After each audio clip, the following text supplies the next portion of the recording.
The next item of business is a debate on motion 469 in the name of Neil Gray on achieving a sustainable prison population, and I invite members who wish to speak in this debate to press their request to speak buttons now. I call on Neil Gray to speak to and move the motion, and he has up to 12 minutes. Presiding Officer, I move the motion in my name.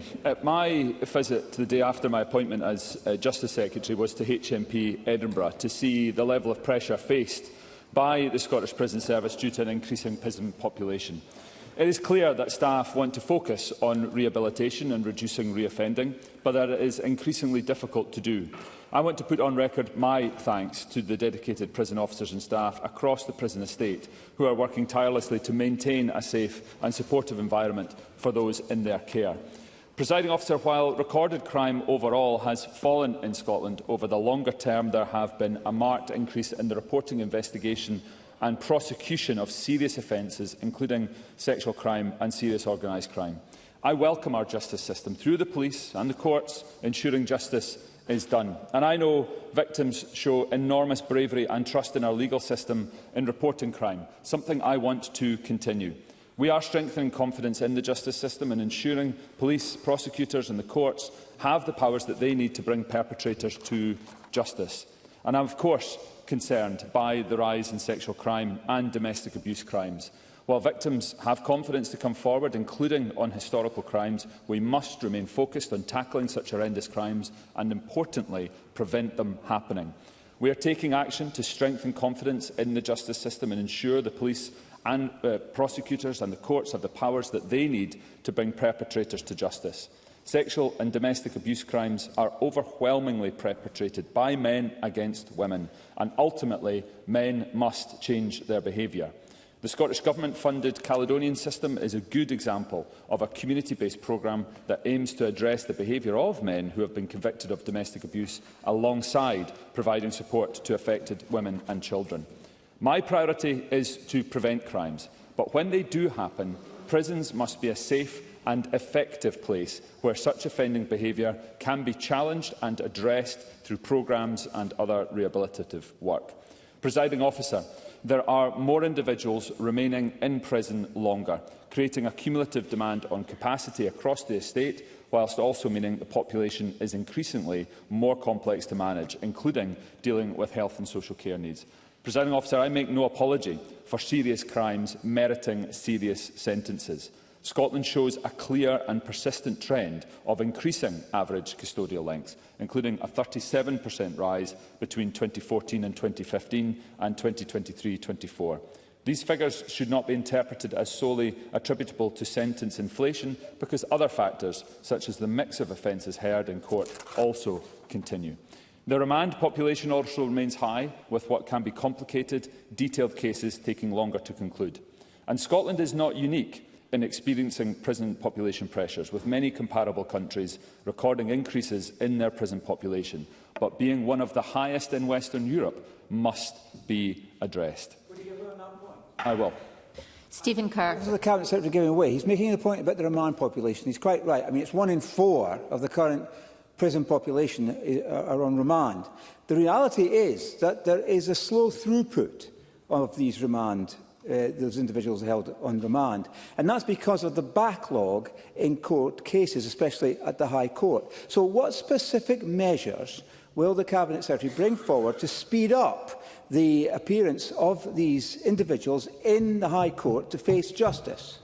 Cabinet Secretary. Presiding Officer, Stephen Kerr is correct. We've discussed this, and I believe the work that has been done in summary case management, which has sped up the process in summary cases, it can be extended and should be extended. We're working on that, and I am confident in the discussions that I have had with the Lord President, with the Lord Advocate, with others, that the High Court business backlog will be got through. But that presents an additional challenge that he is also aware of, where we can expect at least a significant proportion of those currently on remand for serious offences to then become part of the sentenced population. So regardless of remand or otherwise, we must take action now.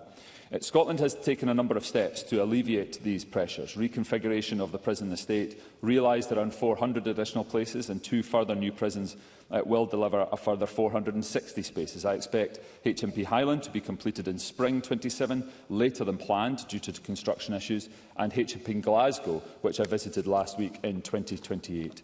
We have extended the eligibility for home detention curfew and expanded the use of alternatives to remand, with bail supervision numbers in 24-25 being the highest in 10 years. We implemented the emergency early release scheme between November 25 and April this year, which saw 614 individuals released early, with around 60% within 3 months of their original release date. We also incrementally changed the point of a sentence that certain short-term prisoners are required to serve in custody to 30%, resulting in an estimated sustained reduction of around 550 prisoners, which is an equivalent to the total design capacity of HMP Grampian. Presiding Officer, I am engaging directly across the justice system to identify areas where action could be taken quickly to help reduce this pressure further. We are embedding multidisciplinary teams in courts to ensure critical and relevant information is available to judges ahead of decisions on custody, helping to reduce avoidable periods of short remand that are necessitated for further information. And we are undertaking analysis to understand the complex reasons why individuals fail to comply with community payback orders and bail conditions. CPOs are delivering strong outcomes, with 71% successfully completed and mostly without breach in 24-25.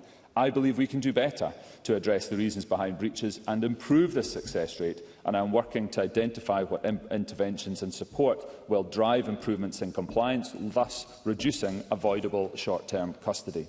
Presiding Officer, despite these measures, the prison population today stands at 8,549, having recently peaked at 8,603, around 800 places above the estate's design capacity. This poses an unacceptable level of risk to those living and working in Scottish prisons and to the wider justice system.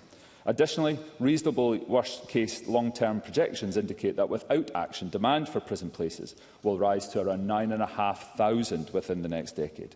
Further action is therefore necessary now to put our prisons on a sustainable footing to ensure our justice system can focus on rehabilitation and reducing reoffending without compromising public safety. I will. Stephen Kerr. Would the Cabinet Secretary take this opportunity with some degree of humility to accept that the situation we have in relation to prison capacity today is the direct result of the neglect of his predecessors in the office he holds in dealing with the issue as it came along? There was lots of warning, lots of expectation about the prison population, and very little was done proactively in order to deal with it. Would he accept this as a moment of humility to say sorry for that lack of planning and action? Cabinet Secretary. Officer, we're building 2 new prisons. I've already referenced that. We're expanding capacity. We already have one of the highest levels of custody per head of population in Western Europe. We need to tackle that as an issue, alongside the capacity issues that I am going to go on to discuss. Presiding Officer, attainment of a sustainable prison population requires fundamental change. The Independent Sentencing and Penal Policy Commission's evidence-based report recognised the need for a greater focus on community interventions to reduce reoffending and for rehabilitative work in prison to support effective reintegration of individuals in the community.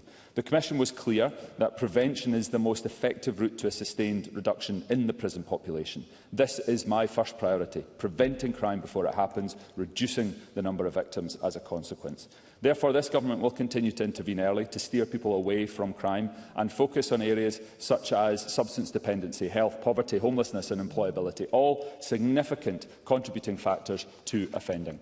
I will be clear now, as this Government has always been, that the removal of liberty for those who pose the highest risk is an important and integral part of our justice system, and prisons will continue to be necessary.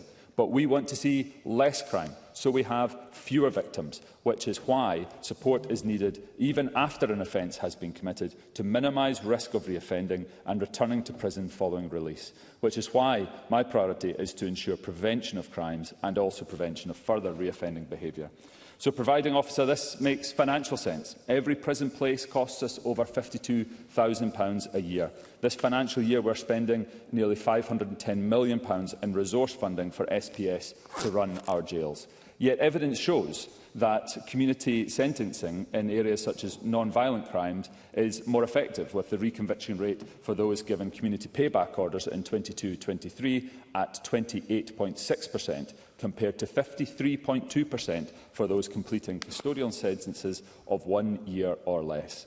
It is also significantly cheaper to the taxpayer, with an estimated cost of a CPO per unit being between £1,251 and £6,778, depending on the requirements and complexity. So, Presiding Officer, today I am proposing bold reform that will strike the right balance across custodial sentences, community sentencing and the need to robustly protect victims and the public. Other countries have achieved reductions by changing their approach, and we can too. So let me outline those plans in more detail. First, I have instructed the Scottish Prison Service to exhaust all options for further maximisation of the existing estate and to set out an approach for how we can further increase the number of places. This will include the affordability and deliverability of additional capacity, including consideration of temporary modular accommodation and further house blocks at existing prisons. I expect business cases on these soon. Alongside further places, a smarter approach to custody is needed, and I remain committed to using all levers at our disposal. That includes continuing to expand the use of home detention curfew, which supports reintegration by providing a structured return to the community. We have already made GPS technology available, and I want to see that expanded. And we will now also introduce a geographical pilot of GPS with bail, building on action we have already taken to allow radio frequency monitoring of bail curfews. Alongside this, I want to make full use of community-based alternatives where it is safe, proportionate and effective to do so, because we know that short custodial sentences can increase the likelihood of reoffending, while community sentences are more effective at supporting lasting rehabilitation. A statutory review of the National Strategy for Community Justice, which sets out the long-term aims and priority actions that strengthen alternatives to custody, has been published today and will give its stakeholders the opportunity to have their say on the direction of community justice. I am also publishing today an 8-week public consultation on a number of proposed changes to make a sustained change in our prison population, with a focus on rehabilitation and reducing reoffending. The consultation will seek views on amending the definition of a short-term prisoner from those serving less than 4 years to those serving less than 5 years, to better reflect the existing sentencing powers of the courts and to bring Scotland into alignment with the Council of Europe's position that sentences of 5 years or more constitute long-term imprisonment. The consultation will also seek views on how we can deliver a more effective approach to custody, including, as the Sentencing and Penal Policy Commission recommended, extending the presumption against short sentences from 12 to 24 months, enhancing community payback orders to increase confidence in their effectiveness and support their wider use, and strengthening the bail test to reduce the number of people remanded with no real prospect of a custodial sentence of less than 24 months. Presiding Officer, the Penal Commission noted that the current arrangement for long-term prisoners, where some are released on non-parole licence into the community 6 months before the end of their sentence, does not allow for effective reintegration, and recommended these individuals to have more time under supervision in the community on licence. The vast majority of long-term prisoners will ultimately be released from custody. The question is therefore not whether these prisoners will return to the community, but how safely that return can be managed. I agree with the Commission that an extended period of supervision could benefit the management of risk and ultimately reduce reoffending. Therefore, the consultation will also seek views on release arrangements for long-term prisoners, including amending the point of release on non-parole licence for some long-term prisoners to 2/3 of their sentence, with the remainder of their sentence in the community under strict supervision and licence conditions. That is the position that we had in place pre-2016, and those convicted before that date still have that in place. The consultation will also seek views on extending these changes to those on extended sentences. It is imperative that we find the right balance between punishment, rehabilitation, risk management and reintegration. And this proposal would enable a more proportionate approach, where an individual still serves their sentence, but with a greater proportion served in the community under supervision, and therefore a greater likelihood of their successful reintegration into society, reducing risk of them reoffending. Robust safeguards are in place to manage long-term prisoners in the community who are subject to individualised risk assessment and licence conditions. They must abide by all conditions on their licence and can be recalled to prison. Individuals convicted of sexual offences and some violent offences will also be subject to multi-agency public protection arrangements. To conclude, Presiding Officer, I recognise that these proposed changes are bold and hope that this can contribute to a thoughtful debate today on the consequences of not addressing a rising prison population, and also the outcomes of any sentence for a crime committed. Justice to be served and no further reoffending to happen.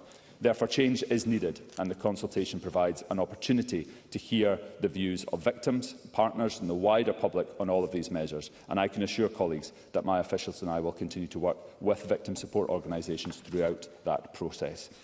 I believe these proposals outlined today will help us strike that right balance between recognising the concerns of victims and survivors and charting a clear course towards a sustainable prison population in the long term. They will ensure that prevention is at the heart of our system, with prisons housing those who pose the greatest risk, rehabilitating them to effectively support successful reintegration into society, and ultimately reducing crime and protecting the public.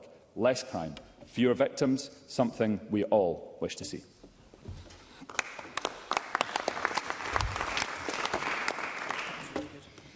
I now call on Pauline McNeill to speak to and move Amendment 469.2 up to 5 minutes. Scottish Labour welcomes the opportunity to have an early discussion on the state of the Scottish prison system, and in moving my amendment, I think there's a lot in the other parties' amendments which we agree with.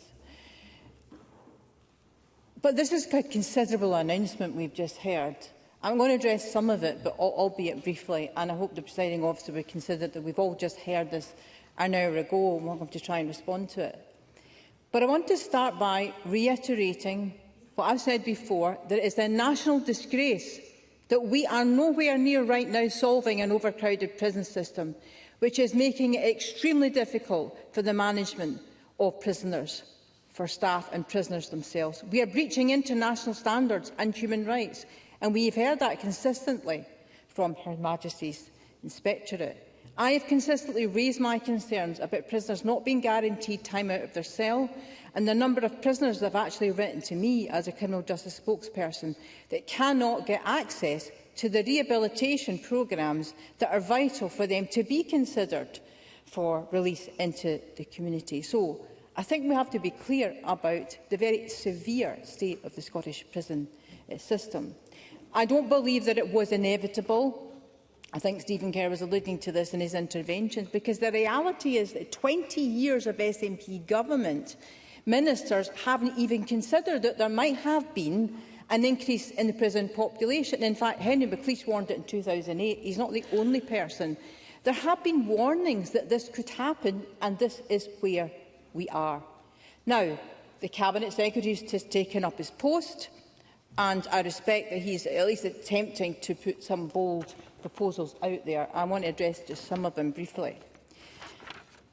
So, the definition of long-term prisoners to be possibly moved from 4 years to 5 years, I mean, that has got quite serious implications, because that means that, from my understanding, there are quite serious offences for which they would be then eligible for the rules under the short-term prison regime, which, if those who have followed debate will know, that's early release at 30% having served your sentence. So that would be increasing that to 5 years. I do have some preliminary concerns about that. The release of long-term prisoners being potentially released at 60% or two-thirds of their sentence. What I want to say about this, Cabinet Secretary, is at the time I wasn't in this Parliament, but one of the big issues around the release of long-term prisoners was that the public felt that you were given a sentence that they thought would be served in jail, and nobody could really follow the number of years that you would spend. Transparency in sentencing and the public understanding what it is when a sentence is given by the courts. I hope the Cabinet Secretary would take that on board in the consultation, because I think for Scottish Labour that's fundamental. But the question remains of these potential changes: what investment are the Scottish Government prepared to make to commit in the longer term to robust alternatives, as well as GPS monitoring, which is in the Scottish Labour amendment, and also ensuring that communities are safe?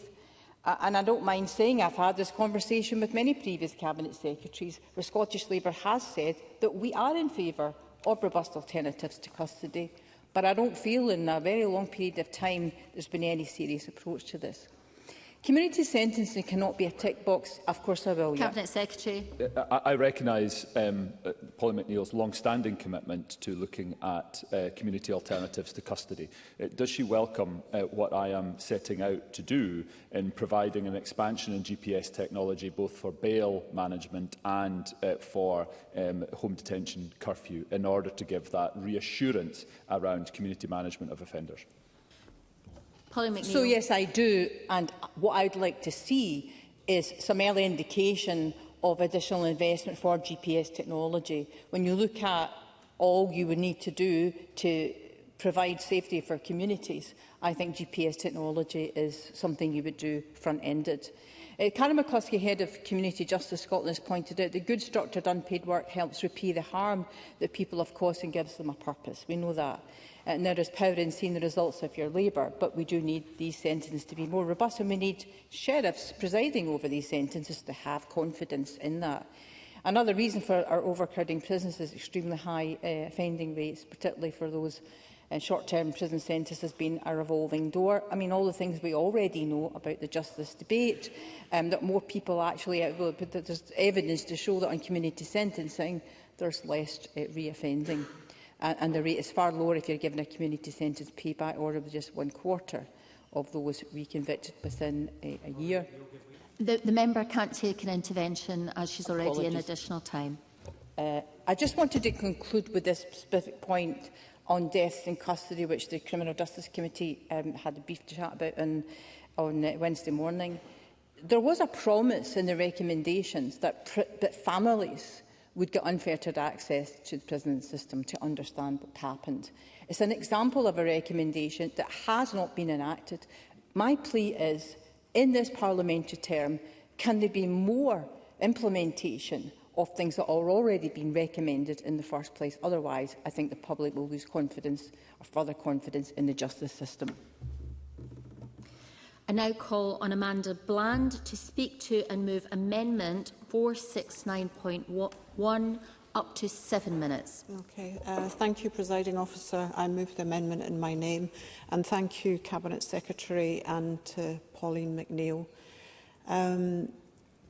I'm really interested in your proposals, and I think we agree that the Scottish Prison Services continue to operate in crisis management, and sadly under this SNP government that prison governors are really experts in crisis management now. The public victims, prison staff and the agencies involved in managing prisoners' release deserve a prison service that functions safely, effectively and sustainably, and I think that you've very clearly said that. Since 2020, the number of long-term prisoners has risen significantly, and serious offences, including organised crime and sexual offences, are on the increase. And in addition, there's a high remand population of prisoners who are awaiting trial or sentencing, putting additional pressure on capacity. And since late 2025, the prison population has surged. I've got the figure 8,400, but I think you're clearly saying it's now 8,500. Sorry, yes. Cabinet Secretary. I should correct the statistic that I gave earlier on. It is 8,459, not 8,549. That was a typo in my reading of the speech. Amanda Bland. So we're looking at 106% overcapacity, one of the highest levels ever recorded. It is, I mean, we're all in agreement, it's unsustainable, it's unsafe and it's an ineffective Scottish prison service.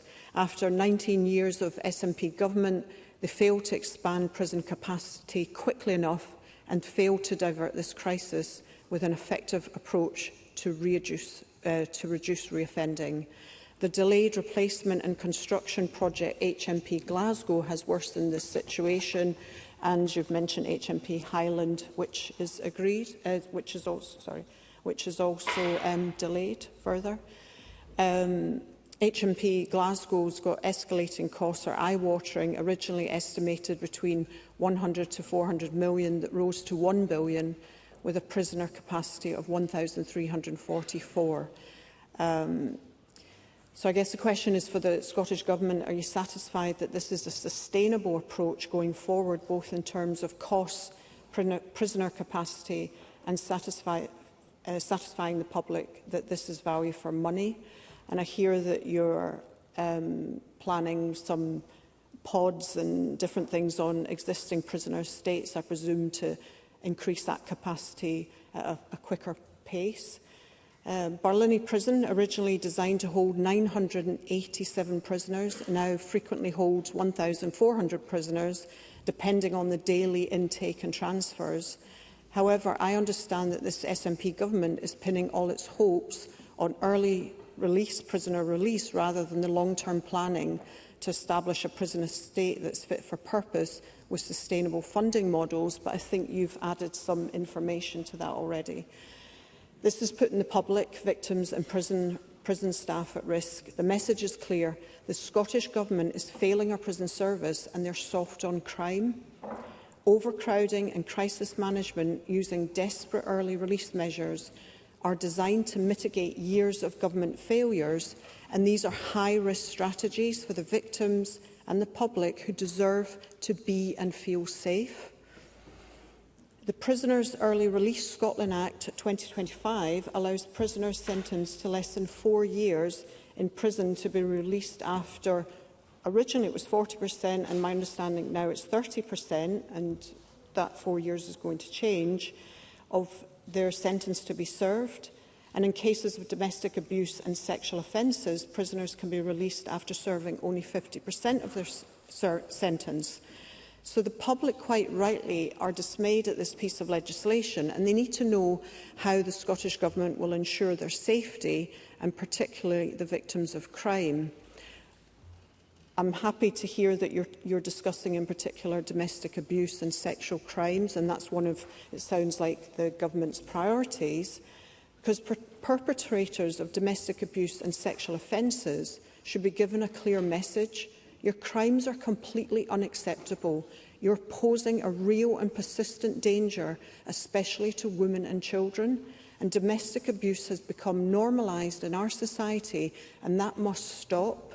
As a former police officer, I completely understand how devastating these crimes are for victims and their families. Police Scotland recorded 64,967 incidents of domestic abuse in 2024 to 25. The scale of the problem is immense, and I appreciate you acknowledging that. Thank you, Cabinet Secretary.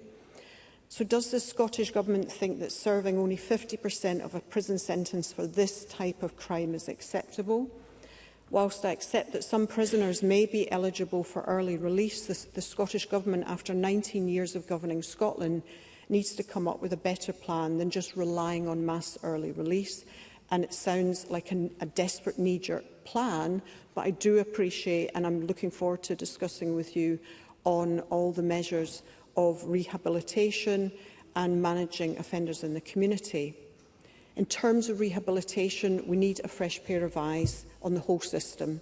The measures used to tackle drug addiction, community sentences, electronic monitoring, treatment and addiction recovery programmes designed to rehabilitate offenders and protect victims too often fail. The data on prison population published in 2025 show that 63% of current prisoners have been incarcerated before, highlighting the revolving door of the prison population. And I appreciate the Cabinet Secretary for acknowledging that really needs to be addressed. We're not only failing victims and the public, but we're also failing the offenders who are stuck in an eternal cycle of reoffending. Prison staff are at their wits' end trying to manage the unmanageable. The Scottish Government have created and presided over this shambolic set of affairs, which puts criminals first and victims last. It can't go on. Thank you, Presiding Officer. And I remind all members that they should always speak through the chair. I now call on Maggie Chapman to speak to and move Amendment 469.3, and she has up to 6 minutes. Thank you, Presiding Officer, and I move the amendment in my name. Our prison system is not working. Like so many other institutions in our society, our NHS, our schools, prisons reflect the society they serve. That society is deeply unfair and profoundly unequal. Schools struggle to help young people learn and thrive as too many children arrive in the classroom hungry. Hospitals struggle to treat people with physical and mental health conditions that stem from the massive health inequalities we still have not tackled. And it's the same with our prisons. Our prisons are beyond capacity. That's because our imprisonment rate is significantly above the European average and above even a string of non-democratic countries such as China and Saudi Arabia. It's not because crime is out of control in Scotland. Overall levels of crime are about half what they were in 1991. But we've left prisons, just like our schools and NHS, to pick up the pieces of failures elsewhere in society. That doesn't serve prisoners well, it doesn't serve prison staff well, and it doesn't serve the communities that will receive those prisoners after their incarceration well at all. As we have all accepted with the promise, our care system is failing, and that shows up in our prisons, where around 30% of prisoners have had previous experience of the care system. Nobody disputes that we have a major drugs crisis in our country, and it is no coincidence that most prisoners enter prison with challenges around drugs. Many prisoners will leave with a drug problem too, prison having done little to help them. Far too often, we take people who have already been failed by society and place them in institutions that fail them again. Institutions increasingly unable to guarantee basic standards of welfare, dignity and human rights. Just yesterday, the Criminal Justice Committee heard that the UN's Nelson Mandela rules that lay out the very bare minimum standards expected are not being consistently upheld in Scottish prisons. We also had instances of foreign courts refusing to extradite prisoners to Scotland because basic conditions are so poor. If our prisons cannot guarantee basic standards of safety, dignity and human rights, what confidence can we possibly have that they are doing the far more demanding work of rehabilitation? It's no surprise then that prisons often perform worse than alternatives when it comes to reducing reoffending and preventing future harm. Short sentences for non-violent crimes in particular, where there are the clearest alternatives, have some of the highest rates of prisoners leaving prison and becoming in conflict with the law again. Yet 73% of custodial sentences received by people in 2023-24 were for one year or less, and sentences of 3 to 6 months were the most common over the past decade, making up 30% of all custodial sentences in 23-24. For those who have committed less serious crimes, serving shorter sentences, it makes no sense at all to spend, as the motion states, £52,000 a year in prison, given that we know in so many cases prison will not help them stop reoffending. And we cannot build our way out of this challenge. Building more prison places does not address why our prison population is so high in the first place. So we need to totally rethink what prisons should look like and what they are there to do. Scottish Greens believe we need a justice system that relies far less on imprisonment than it does today, and far more on prevention, restoration and rehabilitation. With greater use of effective alternatives to custody and sentencing that follows the evidence, we will need fewer prisons, but better resourced ones that can genuinely support rehabilitation and reintegration. That's an approach that is working right now in other countries. As here in Scotland, crime in the Netherlands has fallen over recent decades. But unlike here, it has resulted in significant falls in the prison population. Between 2005 and 2010, Dutch prisons showed a fall in population of 44%, and the Netherlands closed 20 prisons. That's because they are making greater use of community sentencing and focusing on prevention rather than imprisonment. No, not just now. Mark Simpson. No, I said no, not thank you. Apologies. Prison reform should allow us to do that upstream work that we know will work to help people avoid prison in the first place.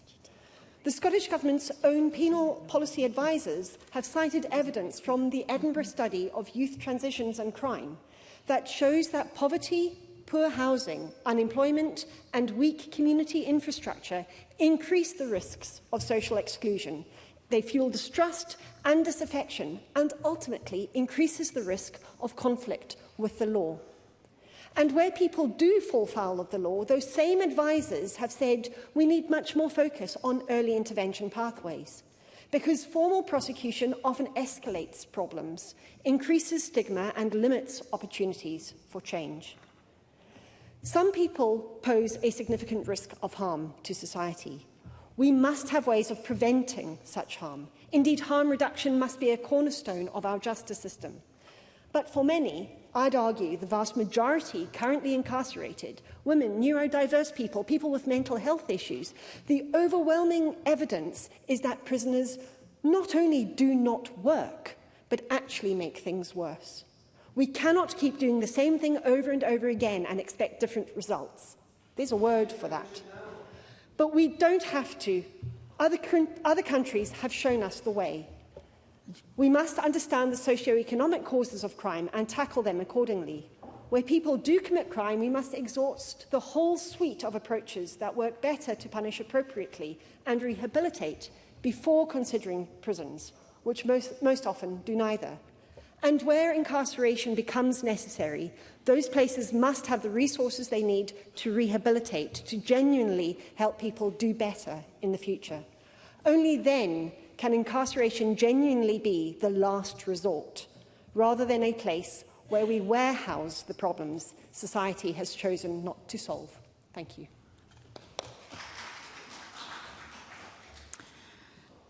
I remind the Chamber that there should be no interruptions or interventions on a first speech, and to make a first speech and to move and speak to Amendment 469.5, I call on James Adams. Thank you, Presiding Officer. I move the amendment in my colleague Stephen Kerr's name. I am proud and honoured to have been elected to represent the North East of Scotland, the area where I was born, grew up and still proudly call home. I am deeply grateful for the trust that voters have placed in me, and I would like to thank everyone who supported me and helped me throughout my journey to get here, in particular my wife Melissa and my parents. I stand here a proud brocher, with a wee bit of Bilger, Cotner, Quitey and Aldeer thrown in for good measure. And my election also means that there are now 2 former pupils of Fraserburgh Academy serving here in the Scottish Parliament, the other being Holly Bruce, MSP. And to my knowledge, this is the first time in our school's history that this has happened, and I know that our school and our town will take great pride in that achievement, just as I do. Cummawa the Burry. I would also like to pay tribute to my colleague, Douglas Lumsden MP, who worked tirelessly on behalf of the people of the North East, first as a councillor, then as an MSP and now as an MP.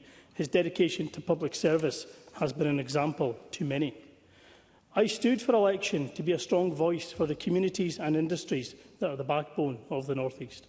Our fishing industry is woven into the identity of many coastal communities across the region, and it would be remiss of me not to mention my late great-grandfather, Gilbert Buchan, known to folk at home as 7.5's Gib, a fisherman, a local councillor and a founding member of the Scottish Fishermen's Federation.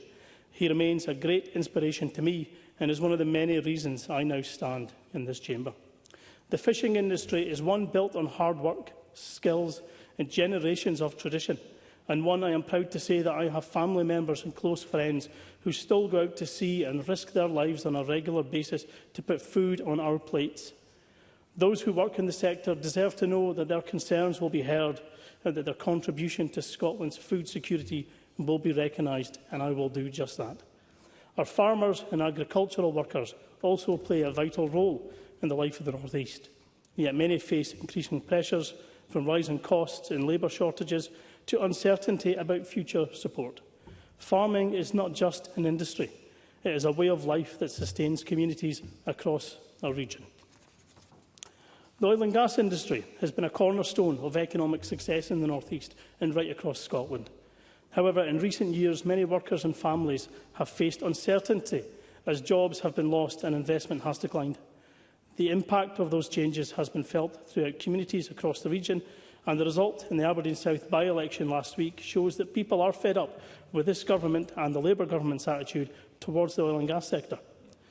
And for the last 4+ years, I've had the privilege of working for NHS Grampian, whilst also representing Fraserburgh District on Aberdeenshire Council.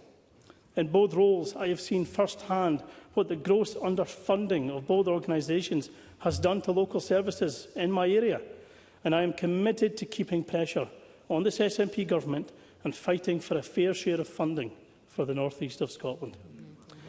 And to everyone across the North East of Scotland, whether you voted for me or not, I want you to know that I will work tirelessly on your behalf. I will be a strong voice for our communities, fight for the industries that strengthen and sustain our region, and I will ensure that the people of the North East are heard loud and clear in this Parliament. Now, Scotland's prisons have deteriorated under the SNP, and capacity has been pushed to the limit. The early release schemes have been the SNP's only answer to the overcrowding crisis, which they are responsible for. But victims deserve the confidence that dangerous offenders will be held to account for their actions. Now, in my region, Peterhead Prison, HMP Grampian, as it now is, has had a long and significant place in Scotland's justice system. The dedicated prison staff who work in challenging environments there should not have to deal with overcrowding or in any other prison in Scotland. But criminals must serve their sentences and not be released early to cover the failings of the government. This must be solved by the Scottish Government in a way that reinstalls the confidence lost in our justice system. We must also recognise the damage the SNP has done to public confidence with its mishandling of the transgender prisoner policy.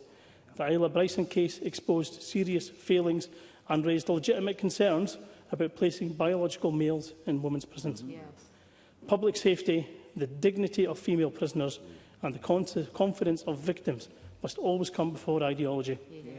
The public expect violent criminals to serve their sentences in full. This is common sense, it protects our communities, and is a principle that myself and the Scottish Conservatives will always defend. Thank you.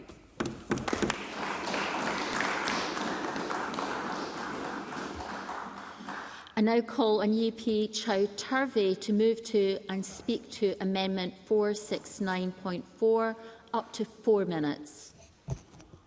Thank you, President. Thank you, President Officers. I move this amendment in my name. I would also like to remind the Chamber of my social interest. I'm the sitting councillor still on Aberdeenshire Council. On the whole, the motion proposed today by the Scottish Government is fair, and we welcome the Government's decision to launch a consultation. Yes, our prison population is too high, and the cost to the public purse is too much. Yes, victim support is paramount, and we must work together to rehabilitate offenders.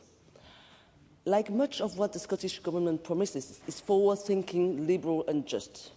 But for the moment, these are still words on a piece of paper, spoken aloud in the Chamber, far from the reality what people across Scotland are facing every day.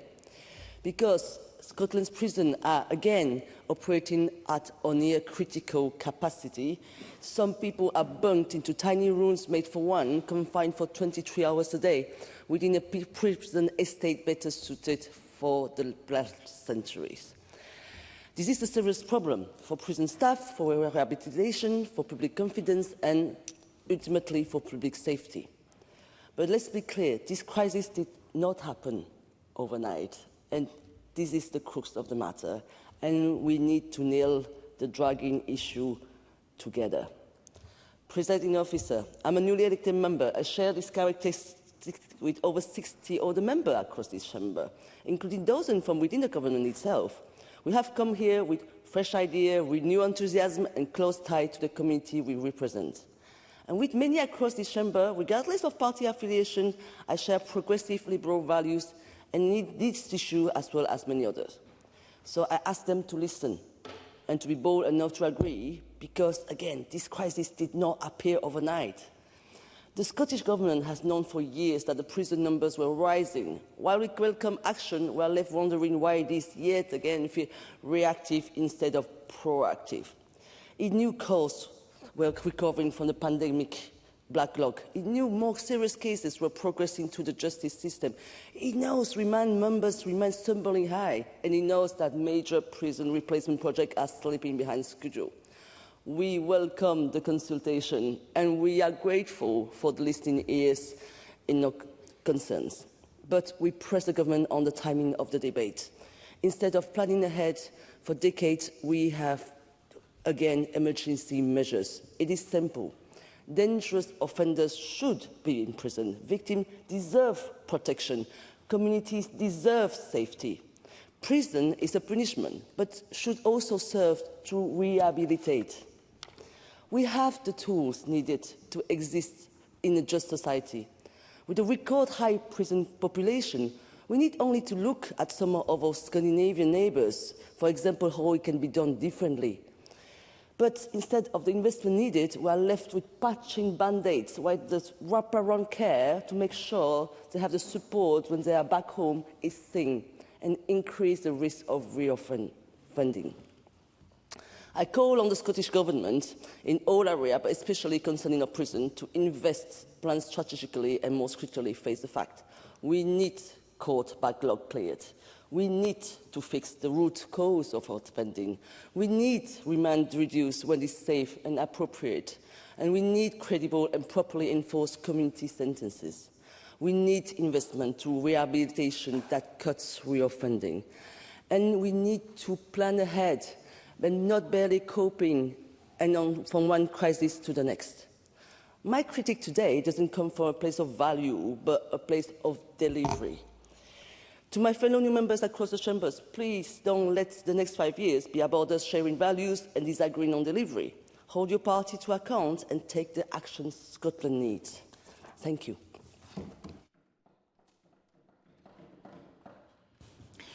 We now move on to the open debate. Alan Smith, to be followed by Kate Campbell. Alan Smith, up to 5 minutes. Thank you, Presiding Officer. I would warmly commend the Cabinet Secretary on his statement today. It was a brave statement. It's proposed some bold action, but it's also made the biggest admission in modern politics, is admitting that what we're doing needs to change. That in and of itself is a significant step, and it's a significant step the Minister's taken today, and I do welcome these measures. Because there is a context to this, and as Ipe Chusirve said just there, this didn't happen overnight. But the prison population is changing, and is changing as society changes.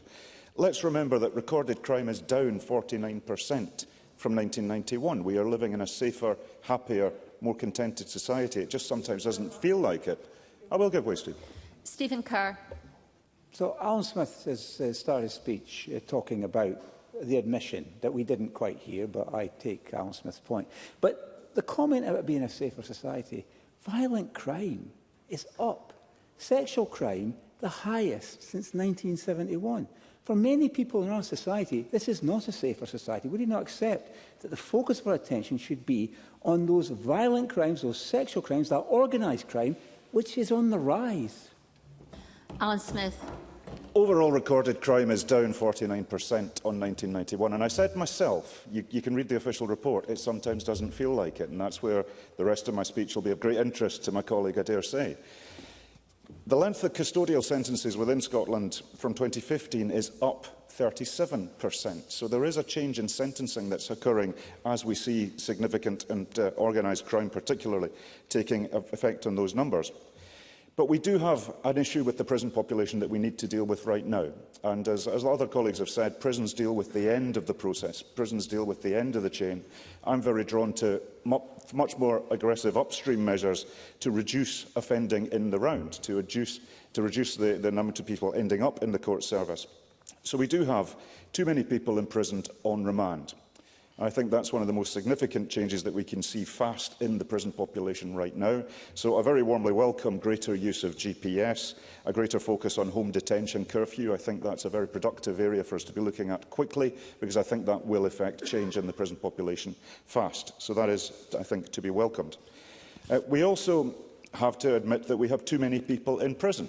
Even if we do reduce the population to capacity, we'll still have one of the highest prison populations of any Western European country. That's too many people in jail. When we need to surely be looking at rehabilitation, we need to be looking at reducing reoffending, we need to be looking at stopping offences in the first place. So one of the things that I would commend to the Minister for a further consideration... intervention, Carol?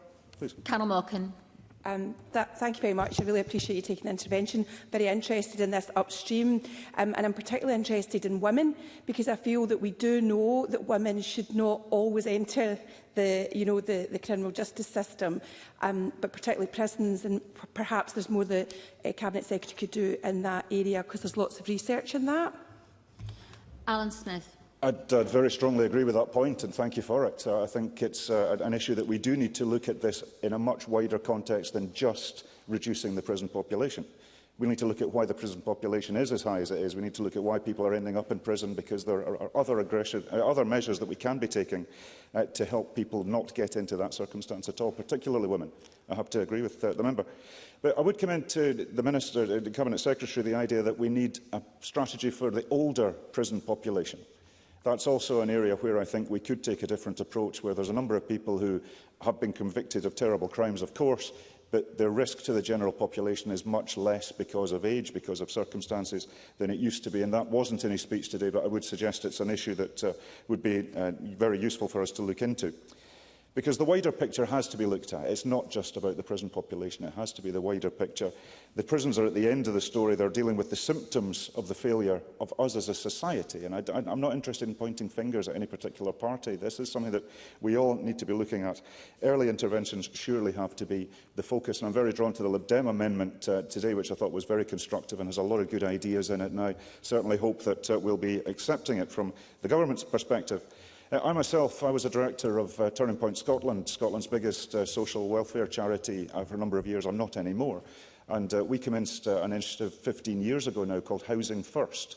It was a way of dealing with homelessness primarily, but it was also about dealing with people who were in and out of the justice system in one form or another, and it gave people secure accommodation with essentially assisted living, supported living, mentoring, and the reducing reoffending rates was spectacular. Also dealing with addiction, misuse, and making sure that homelessness wasn't a problem as well. There are things that we can do. There are things that Scotland's very good at on this.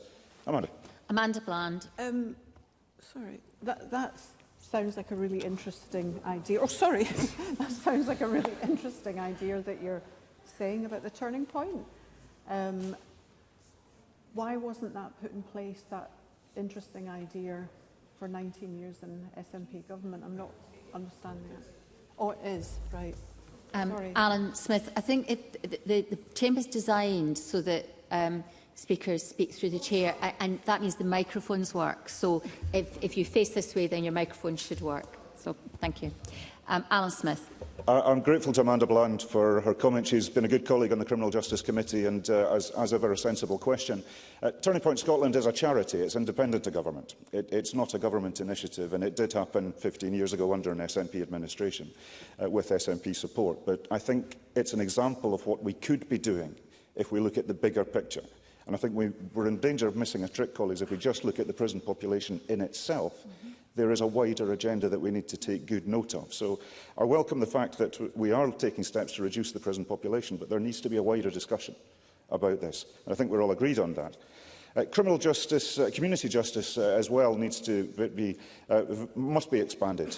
We do see that community payback orders, the statistics are clear that for those who are reoffending, if they've had a custodial sentence, it's 42% reoffend within a year. It's 28.6% if they had a community payback order. So alternatives to custody do actually deliver better reoffending rates. Now, I would say that's still too high, but there's still something there for us to be looking at. So I do welcome this debate today. I do welcome these measures. I look forward to participating from the Criminal Justice Committee with them. But there's an issue to be dealt with now, and it's good that we're taking steps towards that. But there is a wider discussion that we need to be having. And I was very drawn to Maggie Chapman's contribution there about examples from other countries. Norway, the Netherlands and Estonia have taken dramatic steps to not just reduce their prison populations, but to look at the wider picture. And certainly from the Criminal Justice Committee perspective, we'll be looking at those in very detailed ways going forward. Thank you, Presiding Officer. Kate Campbell to be followed by Catherine Sangster. Kate Campbell, up to 5 minutes. Thank you, Presiding Officer. So last night when I was looking at the amendments, I did think we all pretty much want the same thing, and actually hearing the contributions today, I'm even more convinced that there is much more that unites than divides us on this topic. We all want fewer crimes committed. We all want our communities to be safe. We want victims and survivors to be respected, protected and heard. We want fewer people in prison because there are fewer crimes being committed, and because fewer people are being held on remand, and because fewer people are reoffending. And we want more people getting community sentences. We want less crowded prisons, which are safer for inmates and prison officers, and create space for successful rehabilitation. And we want less money spent on incarceration so that we can spend more money on things like prevention and rehabilitation. So to that end, I hope that colleagues across the Chamber would welcome the £1 billion of investment from the Scottish Government that will be invested in Scottish prisons this year, and also the very positive proposals set out by the Cabinet Secretary. I'll make progress. So although money and investment and focus on these priorities are very welcome, I also think we need to be realistic about what is driving crime and offending, because the evidence exists. The Scottish Prison Survey in 2024 set out that 42% of respondents stated that a social worker was involved in their lives when they were growing up. 42%. That is a massive overrepresentation as compared to the general population. In 2018, the Scottish Government published a paper on childhood trauma links to adult criminal behaviour, and the publication noted that 45% of adult prisoner survey respondents reported that they had been physically abused as a child in their home. 45%. Again, a massive overrepresentation as compared to the general population. And the Scottish Prison Service statistics show that individuals from the 10% most deprived areas account for 31% of all arrivals into prison in 2022-23. Again, disproportionate overrepresentation. We know that people who end up in prison are much more likely to have faced disadvantage, trauma and poverty. And if we tackle inequality, we are literally tackling one of the main root causes of crime. And what is so sad is that often the circumstances of one family member being in prison perpetuates disadvantage for other members of that family. Families outside estimate that around 27,000 children and young people experience a parent's imprisonment each year in Scotland. And having a family member in prison creates, sustains and entrenches poverty for the families left behind. Families are well taken intervention. Stephen Kerr. I'm grateful to Kate Campbell for giving way. She made a point just a moment ago about poverty.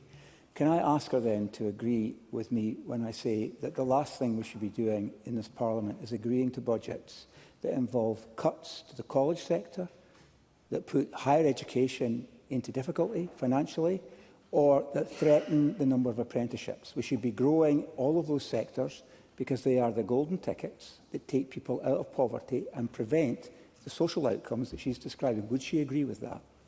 Kate Campbell. I think there are many things that we need to do to tackle poverty and inequality. And if he listens to the rest of my speech, he will hear them. And I hope that if he agrees that poverty is an underlying factor, then he will agree that, for example, the Scottish child payment is absolutely transformational. So families on average spend £180 a month supporting the person in custody. And we found out just yesterday that 1 in 5 families are left with just £12 a week after outgoing. So this will be families that are living in the highest levels of poverty, the families disproportionately more likely to be impacted by incarceration, and also more likely not to be able to afford to visit and support incarcerated family members. So we have to break this cycle. Prison still has a place, very much. We need our communities to be safe, but where prison is not necessary, where a community sentence or home detention can be used instead, the benefits are huge. Keeping families together, keeping people rooted in their communities and making it so much less likely that that person will reoffend, because at the end of their sentence they aren't ejected back into society with no life to return to. So I am so glad that the Scottish Government is investing £169 million in community justice this year, because that is how we break the cycle. For me, a huge part of that has to be about how we prevent young people getting caught up in the criminal justice system, using peer mentoring projects like Turn Your Life Around to help young people who maybe don't have the role models that they need in their lives, or restorative justice, which empowers victims and survivors while helping offenders to understand the impact of their crimes on other people, or using trauma-informed community custody units like the Bella or Lilias centres, where women on low supervision can rebuild their lives. But also, we need to take a whole life, whole society approach. When we consider investment in social justice, in the Scottish Child Payment, in social housing, in mental health services, in youth work, in keeping the promise, in any measure that reduces inequality and makes our society fairer, we must also consider this to be tackling the root causes of crime, bringing down our prison population and making our communities safer. These are the outcomes that we all want to achieve, and I hope that we can agree on that.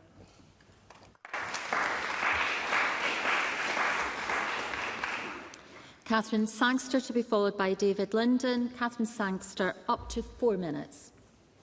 Thank you, Presiding Officer. There is no doubt that Scotland's prisons are under immense pressure. Once again, we've reached a record prison population, and as we've heard, we're 800 circa over capacity and heading upwards. This should concern us because of the impact on prison staff, who are working under increasingly difficult circumstances.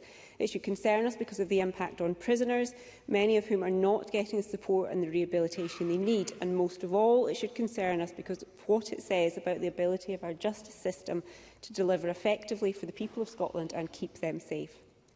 Public confidence in our justice system matters. Yet the evidence suggests that confidence remains stubbornly low. Many Scots do not believe that the sentence fits the crime, many do not believe that cases are dealt with quickly enough, and despite years of reform and investment, public attitudes towards the justice system have changed little over the past decade. 3/4 of Scots say that they know only a little or nothing about how our criminal justice system operates, and only about a third believe that the system delivers sentences that fit the crime. At the same time, people can see that our prisons are overcrowded, they see the headlines about emergency measures and early release schemes, and they can see a system that appears to be under strain. If the public are not confident that those who should be in prison are in prison and serving the sentences handed down by the courts, it becomes much harder to build confidence in the wider justice system. That matters because public confidence is essential if we are to secure support for the changes that many experts believe are necessary, and most of us here are in agreement should be done. As others have said, community justice has an important role to play. It is often far more effective in reducing reoffending and in many cases delivers better outcomes in short-term imprisonment. And in conversations I've had with local police, they've referred to what my colleague Pauline McNeill spoke about, this revolving door of people going to prison, getting out and reoffending again, and we have to break that. We have to break that cycle. But these arguments will only carry weight if the public have confidence that alternatives to custody are robust, effective and properly enforced, and indeed properly funded. I welcome the fact that the Government's motion recognises the complexity of the changes and their commitment to community justice. But as Scottish Labour's amendment makes clear, we need greater urgency. We need a clearer understanding of why existing efforts to reduce reoffending and support rehabilitation are not delivering, and we need to look at how we can make progress. We need a credible plan to address overcrowding in a way that protects public safety and restores confidence in the system. It's clear from this debate the status quo is not working. For too long, confidence in our justice system has remained stagnant, while pressures within our prisons have continued to grow. This is not simply a question on prison numbers, it is a question on public safety, public confidence and public trust. If we are serious about strengthening Scotland's justice system, the Government must do more, and it must do more with greater urgency. David Linden to be followed by Michelle Campbell. David Linden, up to 5 minutes. Thank you very much indeed, Presiding Officer. The first time that I was in Barlinnie in 2008 as a caseworker, I never imagined that years on I would be the local member of the Scottish Parliament representing Barlinnie and overlooking justice policy. And so I really have thoroughly enjoyed the first few weeks of Parliament, looking specifically at criminal justice and understanding better the context as to how we've got to where we are at the moment. And to put that in context, in Scotland we have roughly 177 prisoners per 100,000, and we compare that to our European neighbours, for example the Netherlands, where it would be around about 54 per 100,000. So it gives you an idea that the course that we have followed hasn't necessarily worked. And you can look at other countries, whether it's the Netherlands, whether it's Finland, and the thing that they've got in common is that they are countries that took radical, bold action, and that's exactly what the Cabinet Secretary is attempting to do today. And I would hope, as we're all policymakers, that people have actually read the report that was published earlier this year from the Scottish Sentencing and Penal Policy Commission, because many of the things that the Cabinet Secretary has outlined today as measures are contained within that. He is following the evidence, and I think as he does so, he deserves the support of this Parliament. Now, there are challenges that I would raise with the Scottish Government, particularly around about remand, which other colleagues have raised. 1 in 4 prisoners currently in the prison system are on remand. They've not been tried, they've not been convicted. The latest figures that I have seen suggest that 33% of the population at HMP Barlinnie and Ridley are on remand. And so I guess my question for the Scottish Government is that as we pursue the measures that have been outlined by the Cabinet Secretary, and I think we should, my big concern is that we then have the wraparound support that is going to be required for when people come out of the prison gate, because early in the process of joining the Criminal Justice Committee and doing background reading and indeed taking evidence from HM Inspectorate of Prisons, it is clear that we need to be setting people up to succeed, both when they're in the prison system but also when they come out. So that relates to things like addiction support, health support, making sure that housing is in place. And I hope very much that the Cabinet Secretary can count on his colleagues across government to make sure that we mobilise every aspect of the state so that when we come to these release measures, we're not seeing people back in the system. And I guess my final point that I want to raise, we, as a result of Mr Adams joining the Parliament today, and I warmly welcome to the Parliament and wish him every success for the 5 years that he's here. But Mr Adams' entry to Parliament means that there are now a majority of members in this place who are here for the first time, and that gives us an opportunity to perhaps do things slightly differently. And so my plea to other members will be, let's follow the evidence on this and let's give the Cabinet Secretary our support as he tries to take this through, and try and resist the temptation, colleagues, to do the shock jock comments to the Daily Mail and the walking and talking videos outside the Parliament, and let's actually follow the evidence and ensure that the policies that we implement mean that the prison population starts to fall, as it did in Finland, as it did in the Netherlands, because they took bold, radical action, and that's exactly what the Scottish Government is proposing. Michelle Campbell to be followed by Fulton McGregor. Michelle Campbell, up to 5 minutes. Thank you, Presiding Officer. I bring attention to my register of interest as a nurse in NHS Greater Glasgow and Clyde. As outlined in today's motion, we recognise the scale and complexity of the current prison population, and we recognise that the design and operational capacity of the estate has caused significant challenges. I welcome the contributions that we've heard so far, and I'm sure some of the themes that I speak about will probably be quite similar. But that's good because it demonstrates that, cross-party, we're having similar thoughts of where this needs to go, and that's always a good thing as well. Although I do welcome the comments made by my colleague David Linden about being bold in order to have those radical changes that we need. The SNP and Government is investing £1 billion in Scotland's prisons in this financial year. And while we recognise that this support is welcome for dealing with the overpopulation of our prisons, we also understand that to ensure that the prison population remains stable, we need to invest further in rehabilitation and safer communities. I recognise this SNP Scottish Government is investing around £169 million in community justice services in this financial year as well.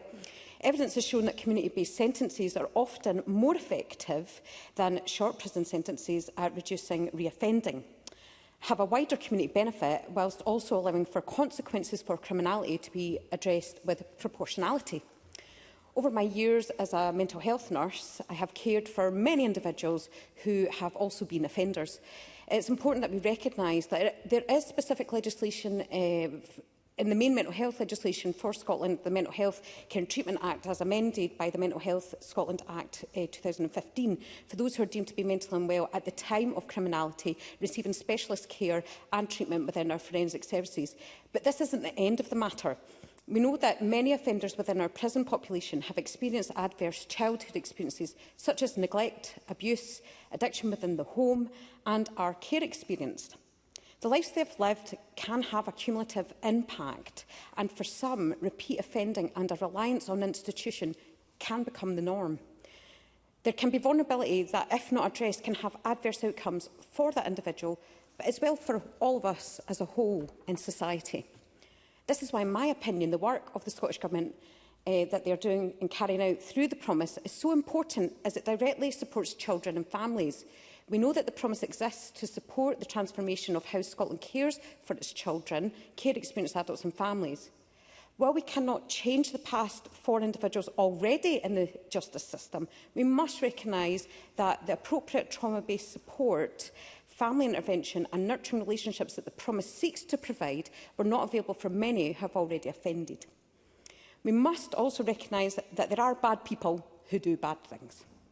For serious crimes and those who pose the highest risk, prison sentences and remaining in prison in the most severe of circumstances can be the most appropriate action and outcome. However, for low-level offenders where the risk can be reasonably assessed as low or reduced on a case-by-case basis, allowing them to remain connected to differing support services within an appropriate community setting while still remaining accountable for their actions and mitigate against reoffending could be more beneficial for us all in society. I'm willing to give way. Stephen Kerr. I'm grateful to Michelle Campbell for giving way. I hope she will agree that, given what she says, and she's making a good speech, that the concerns of victims must be at the heart of any of these programmes she's describing. Because there's nothing more terrifying for someone who's been a victim of crime than to see the perpetrator back in that community as if nothing has changed from the viewpoint of the victim. Therefore, does she agree that victims must be at the very heart and centre of our justice system? Michelle Campbell. The member is getting ahead of himself with my speech. I will be addressing the point about victims within my speech, so if you would be willing to allow me to go on to that point, I will get to it. Thank you. To show that we're serious about creating safer communities and reducing reoffending, we must continue to invest in trauma-informed services, both inside and outside of our prisons. By providing adequate support to those affected by childhood trauma, including mental health support, work to tackle addiction and help to rebuild their lives, we can break the cycles of both offending and reoffending that can often span generations. Supporting victims must also be a priority in serving justice where appropriate. Restorative justice, which Kate Campbell, a fellow Campbell, has also raised and made the point about today, can be an opportunity for increased accountability on the offender, empower the victim and victims, and an opportunity to potentially have some closure, or at least allow victims to move forward from those events. Justice must be firm, fair and focused on prevention, as well as on punishing those who deserve it. The challenge of the rising prison population cannot be solved by incarceration alone. Continued investment into rehabilitation, the prison estate, as well as community-based justice, all have a role to play in supporting modern society and also allow the opportunity to address the root causes of offending, support victims, as well as seriously address the need to be ambitious to prevent reoffending and support offenders who have trauma backgrounds and adverse experiences to access appropriate supports consistently. Thank you. Fulton McGregor, up to 5 minutes. Thank you, Presiding Officer. Scotland's prisons population is at a critical point. As today's statement demonstrates, the Scottish Government recognises the importance of this issue and are taking action through sustained investment, careful planning and a clear focus on public safety. The 26-27 budget includes investment of £1 billion in Scotland's prisons. This is a significant commitment to our justice system. It's an investment in capacity, in safety and rehabilitation and in the long-term effectiveness of our prison estate. We all recognise that prison remains an essential part of our justice system, It is the appropriate place for those who have committed serious crimes against people and society, and for those who present a risk to the public. The protection of victims and the safety of communities are central to the Scottish Government's approach. Scotland's prison population continues to rise despite the lowest number of recorded crimes. The average custodial sentence length has also increased by 37% between 2014 and 15 and 23-24, and this is all having an impact on our capacity within the prisons. The Scottish Government has taken action to strengthen the justice system and support public confidence. The Government are also clear that public safety remains the highest priority. Changes to the early release scheme do not apply to those serving long-term custodial sentences of more than 4 years, for example. They do not apply to those serving sentences for domestic abuse or offences of a sexual nature. The protection of victims clearly remains central to decision-making. However, Presiding Officer, I want to focus the remainder of my remarks on the role of community justice as a sustainable response to this situation. And I know, Deputy Presiding Officer, you'll know my interest in that, as yours, when we were both members of the Criminal Justice Committee. Evidence shows that community-based sentences are effective in reducing reoffending. They support accountability while helping people address the causes of offending behaviour. They contribute to safer communities and fewer victims. And that is why the Scottish Government is investing around £169 million in community justice services in 26-27. But is that enough? Personally, I don't think it is. It's a minuscule amount of the justice budget, which is very, very heavily weighted towards punishment. The additional £10 million to support diversion from prosecution, alternatives to remand, community sentencing and through-care services is welcome, and it does build an investment of £25 million over the previous 2 years. And I also welcome the Cabinet Secretary's remarks in terms of reviewing community justice. But the evidence is already clear. Statistics show that people released from custody experience higher rates of reconviction than those who receive non-custodial sentences. For the 22-23 cohort, 42.5% of those released from custody were reconvicted within a year. For those given a community payback order, the figure was 28.6%. These figures demonstrate the value of effective community interventions. And community justice, Presiding Officer, is not such soft touch. It is fair, proportionate, trauma-informed and benefits all of society, not just the offender. It's an approach that is balanced, evidence-led and focused on long-term outcomes. And for those who should and must serve a custodial prison sentence, that sentence itself should provide an important opportunity to address offending and health inequalities and improve health outcomes. We must put the resources in here to try and stop the cycle of the same people coming in and out of prison. Presiding Officer, when I was first elected to this place 10 years ago, I had been working as a criminal justice social worker at that point, and I came here thinking that Scotland was very much on a path towards a more community justice, rehabilitative model, like many of our European neighbours that have been mentioned already. However, sadly, we are not making quick enough progress in shifting this balance. And I have to be blunt here, until we stand up to the rhetoric of the political right in this chamber, then we will always be spending billions on prisons and trying to outdo each other as who is tougher in crime, money that could be spent on hospitals and other things for our communities. I will take Stephen Kerr. Stephen Kerr. I'm grateful to Fulton McGregor. I'm really confused by his objection to the idea that we should invest in the prison estate. I mean, the reason we're having this debate at all is because the prison estate has not kept up with demand. And I already intervened on the Cabinet Secretary for Justice to point out that ministers have failed to plan. Ministers have failed to make decisions. So surely to goodness he's not expecting us to continue with the Victorian-style facilities that we have in our prisons, because they are not conducive to the rehabilitation that we all would like to see prisoners make and return to society. I thank Stephen Kerr for that intervention, but he knows fine well that's not what I said. I do welcome the investment in our prison estates. What I'm saying is the money that's in the criminal justice system, the balance and proportion of that should be more weighted towards community justice, and that's a view that I've held, and Stephen Kerr or nobody else on the Tory benches will change my mind on that. Presiding Officer, there is a better way, but it will take strength, determination and a lot of work to achieve it. But the rewards will be great: a happier, more just society where the cycle of offending is effectively interrupted and our jails and prisons are kept for the most violent, dangerous and serious of offenders. Thank you, Presiding Officer. Thank you. We now move to closing speeches, and I call on Yi Pei Chow Turvey. 4 minutes, please. Thank you.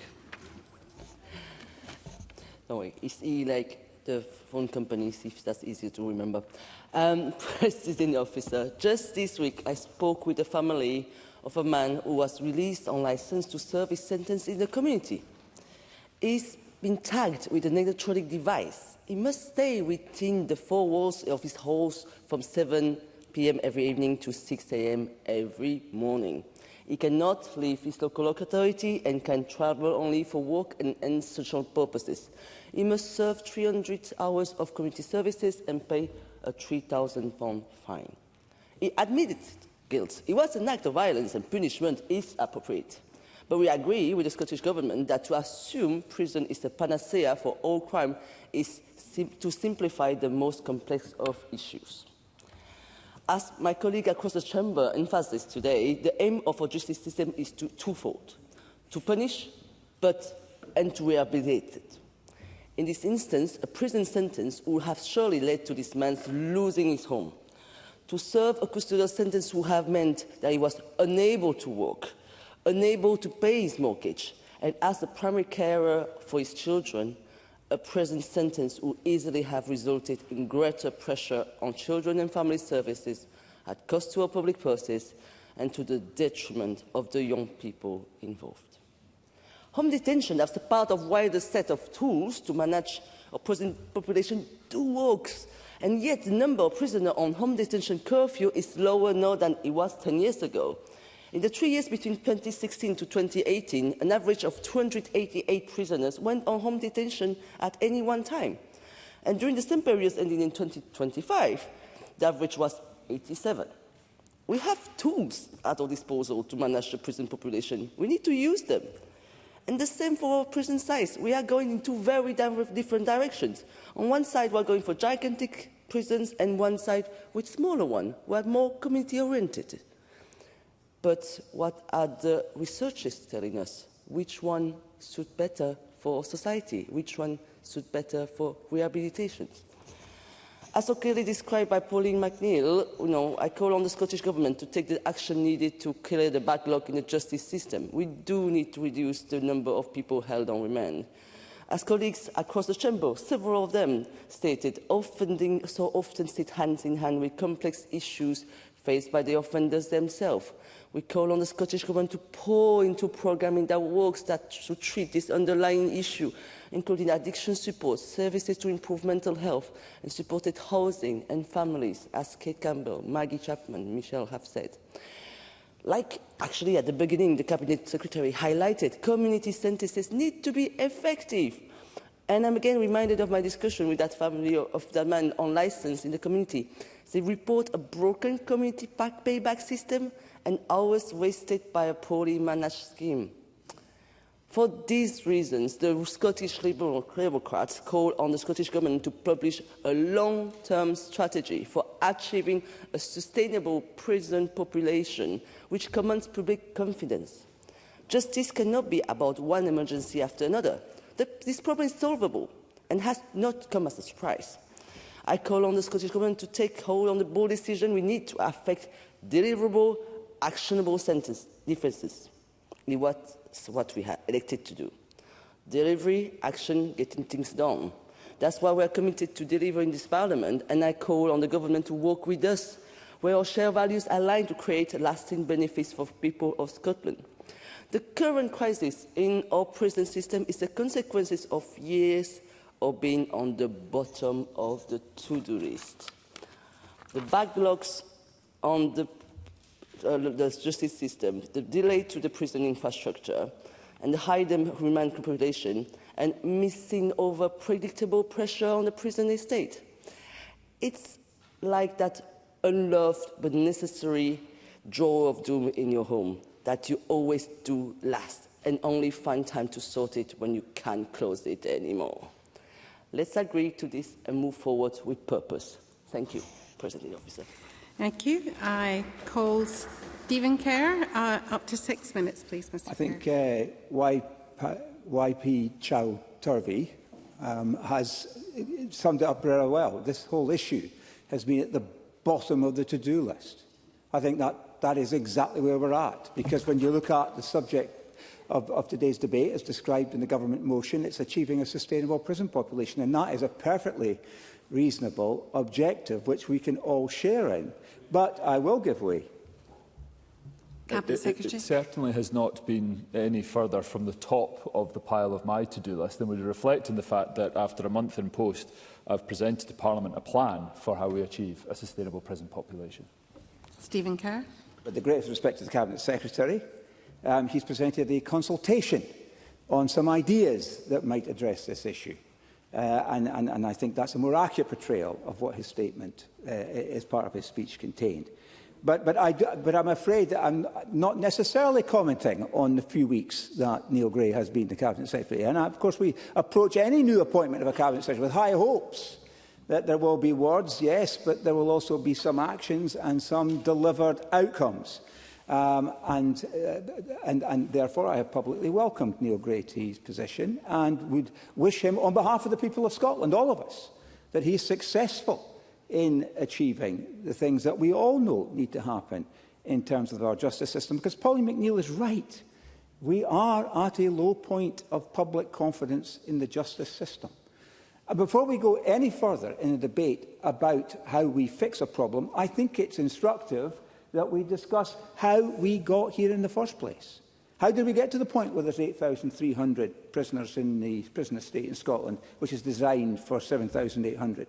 How did we get to the point where we have the worst deaths in custody record, probably in the whole of Europe, certainly 3 or 4 times that of England and Wales? And how did we get to the point where rehabilitation opportunities are so under pressure and so limited in terms of accessibility?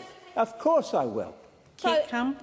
Thank you for taking the intervention. Does he recognise, as most people across this chamber have agreed, that poverty is a significant driver of people ending up in the prison system, that his Conservative government did so much damage to this country, particularly introducing universal credit, which pushed thousands of families into poverty? Does he accept responsibility for his party's impact on the increase in prison numbers? Stephen Kerr.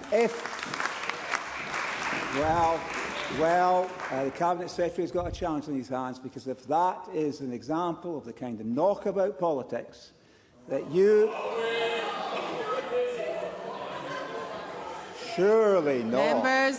Surely not. Surely not. Surely not. Here I am, trying to be a constructive participant in this debate, and what do I get? Tory, Tory, Tory.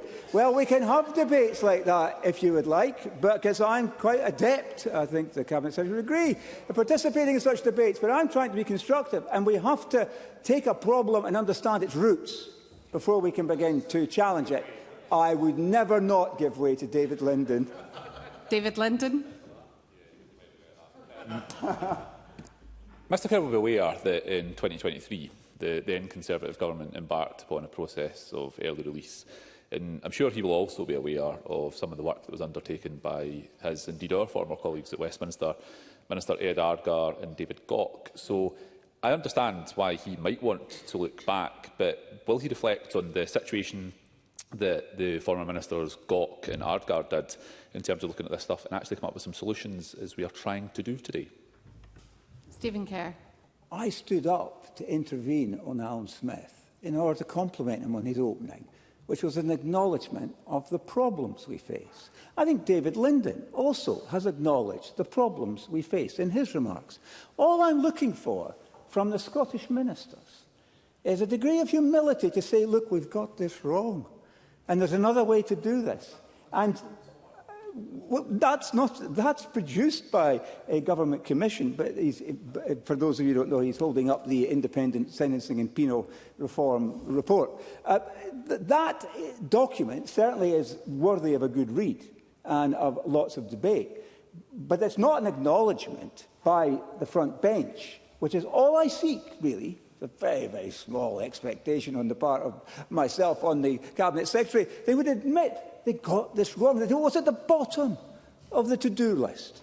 Because that's a starting point for us all to work together, and not the interventions such as we had from Kate Campbell. But I will accept, of course, an intervention from the Cabinet Secretary. I certainly don't regret, nor will I apologise for the fact that we are prosecuting more serious offences, including sexual offences, including historic sexual offences that have driven the increase in the long-term prison population and are a significant contributor to the fact that we have the prison population that we do now. Stephen Kerr. And I applaud that. But that's not an admission of where things have gone wrong. We're all going to agree, and I'm glad that the Cabinet Secretary does agree, that we should be locking up those bad people. One of the SNP speakers says bad people do bad things. Somebody at the back here. Exactly right. Tough. Let's be tough on criminality, particularly serious crime, violent crime, sexual crime, organised crime. Let's throw the book at the people in our society who are causing the misery that these types of individuals cause. But let's not run away from the realities. And the realities are contained, and I draw the attention of my colleagues to a letter dated the 12th of September 2025 from HM Chief Inspector of Prisons in Scotland, which is one of the starkest letters that I have ever read from one of His Majesty's inspectors of anything in relation to the prison situation, because it is such a call to action that none of us who read this letter, September the 12th, 2025, should turn our back on what it contains, because it basically says to us that we are presiding over a situation that is worse than a third world prison system. And how does that possibly bring about remediation or rehabilitation? How does that possibly, the point that was made by one of the Green speakers about countries looking at our prison system and being reluctant to extradite people into our legal system, that's unacceptable for me as a Scot and as a Scottish Conservative, because I want to have a rigorous justice system with victims at the heart of it. But what this letter says, Deputy Presiding Officer, repeatedly, is that none of this is unexpected. It wasn't a flash weather moment, what we have in our prison system. It's the result of being at the bottom of the to-do list. And why don't we just accept that that's what's happened for the past couple of decades? And then perhaps, with that degree of a foundation of honesty about where we're at, we can do something about it. I'm being invited to conclude, which I will happily do. I've not been able to deliver the speech that I prepared, and there's nothing new about that. But I will say this: ministers were warned. Read this letter, colleagues. 12th of September 2025, HM Chief Inspector of Prisons in Scotland. And this is the reality check that we, in all parties, and particularly in government where the responsibility rests, that this is the reality check that we all badly need. Thank you. I can assure Mr Kerr that he did get extra time for the interventions that he took. Our next speaker is Kate Nevins. 6 minutes, please. Thank you, Deputy Presiding Officer. I'm really grateful to be having this discussion. And while we all may have slightly different approaches on exactly what needs to happen I will be making progress, but thank you. To what needs to happen to address the problems with our current prison system. It seems clear from the debate today that our prison system here in Scotland isn't working, that it's broken. As we've heard, we have one of the highest imprisonment rates in Western Europe. We've also heard about how our prison system is failing to rehabilitate people and failing to prevent reoffending. In fact, around 43% of people released from custody in Scotland go on to reoffend. A problem that is further exacerbated by the huge issue of overcrowding, and as the Cabinet Secretary mentioned, that makes it difficult for prisons to engage everyone in activities that help with rehabilitation, such as exercise, education, employment and training. We urgently need to be rethinking our approach and moving away from a costly and failing system that centres punishment towards a system that centres harm prevention and safety. Investing in an alternative, victim-focused, restorative and community justice systems that have been mentioned by many of my colleagues for those who do not pose an immediate threat to society. Focusing much more on prevention, including addressing the kinds of inequalities that lead to some communities being far more likely to end up in prison than others. I will give way on that point. to Kate Stephen Nevins Kerr. for giving way on that point, because fairly or unfairly, I think a view has been attributed to her about the future of prisons. But given the rightful claim that the Cabinet Secretary made about our ability to imprison bad people, hardened criminals, serious criminals, people who commit sexual crimes, people who are involved in organised crime, does she agree that there's a very important place for prisons within the justice system? I thank the member for their question. It was not unexpected. What I want to see is a complete overhaul of the current prison system, including over time radically reducing the numbers of people we incarcerate. I'm responding to an intervention. And building a justice system focused on harm prevention and safety and accountability rather than punishment. For me, that still means a system where people who are a violent threat to communities are removed for our safety, but that system can and should look a lot different to our current broken prison system. In too many cases, our prisons house people who are already experiencing vulnerabilities like poverty and substance misuse. Janie Starling from Level Up, a feminist organisation that campaigns for an end to the imprisonment of pregnant women and mothers, has described prisons as warehouses of people who have fallen through our social safety net. The evidence we have proves Janie's point. 63% of people in prison have an alcohol use disorder. Almost half of people arriving to prisons in 2024-25 were from the 20% most deprived areas of Scotland. And according to the Prison Reform Trust, 70% of women prisoners in Scotland report that they have been a victim of domestic abuse or violence from their partner. And I want to thank Carol Mockham for bringing up women in prison. Women are also far more likely to be imprisoned for shoplifting than men. So we have vast inequalities reflected in this system. If you go into prison vulnerable, you're likely then to come out the other side with those vulnerabilities multiplied. UK-wide, the statistics suggest that if you go into prison with a substance misuse problem, you're 7 times more likely to experience an overdose when you come out. If you go into prison as someone experiencing housing insecurity, you're far more likely to become homeless again on your release. And you'll likely have lost what community support circles you had pre-prison. And that's why Greens have called for all prison leavers to go into housing first on discharge, with safe accommodation packaged together with appropriate support, making sure that everyone has access to... Yes. Michelle Campbell. Thank you. I do apologise because you're right in your groove with what you're saying there, but it's just in terms of, additionally to the point you made, in terms of, I just wanted to add and ask a question regarding employment. Does the member agree that also, in particular with short sentences, that can interrupt and make it a more destabilising environment for the individual, and that is also not good for society at large? Thank you. Thank you, Michelle Campbell. I absolutely agree, and we need to be doing all that we can to help people rebuild their lives with those things like employability services and make it much less likely that they will find themselves in the same position again. Sorry, I'm facing the wrong way. We also need to be sending far fewer people to prison in the first place. We've heard a lot about this today. Expanding presumptions against short sentencing, reducing the use of remand in custody, which Yipe Cho-Turvey's amendment mentions very well, creating a presumption against the imprisonment of pregnant women and women with young children, and expanding those alternative, restorative and community options for non-violent crimes. In short, we should be using prisons as a last resort rather than a first response.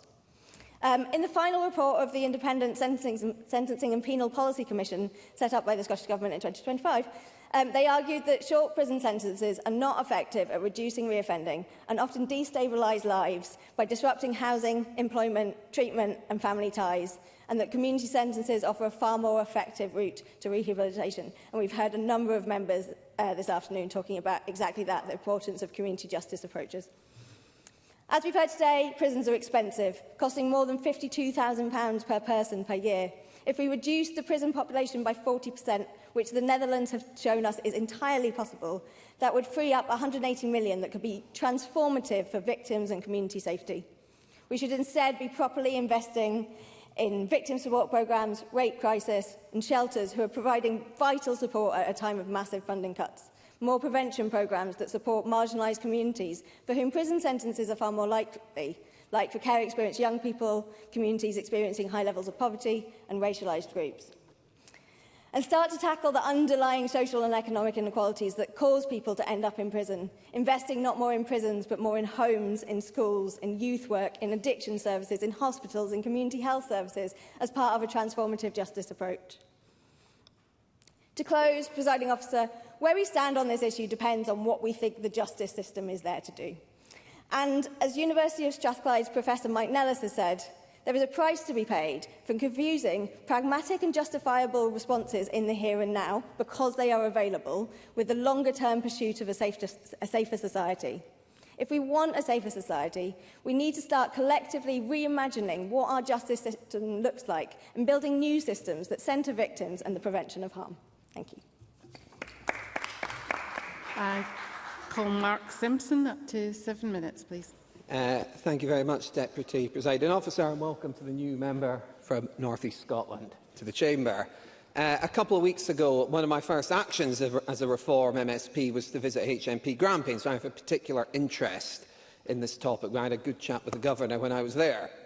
If Maggie or Kate had taken one of my earlier interventions, which they obviously didn't, I was going to ask if it's still a radical Green Party policy to abolish prisons, and I would welcome an intervention from the Greens here to clarify yes or no. There we go. When in HMP Grampian, I saw firsthand the intense daily pressures facing our prison system. Chronic overcrowding, serious staff shortages and the constant challenge of managing a revolving door population.